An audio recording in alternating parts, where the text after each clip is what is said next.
Dakong epekto ang hatod sa consuming public kung galing mahinayon ang privatization sa Agos ug Pulangi hydroelectric plants. Nagtuo ang Amreco nga dunay 33 ka mga miyembrong electric cooperatives sa Mindanao nga ang rates sa kuryente sa Mindanao Grid muusbaw.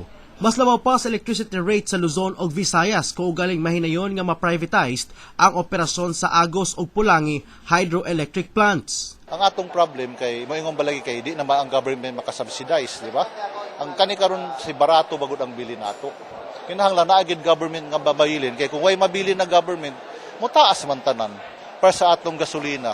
Nahimutang ang Agos Hydroelectric Plant Complex sa Lanao del Norte, samtang ang Pulangi Hydroelectric Facility ana sa Maramag Bukidnon.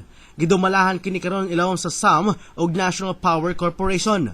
Pagkakaroon, 50% sa total generation sa Mindanao nakadepende sa hydro-based generated electricity. Nung pinag-uusapan namin na if there's a possibility that the electric cooperatives buy Angus Pulangi, are they willing to take part in it? They said they are also willing as long as it's not only them. Kasi kung sila lang, yung cost ng pagbili masyado mataas. Now, if it's going to be a consortium of electric cooperatives, then they're willing to participate because they know in the long run, it will protect them.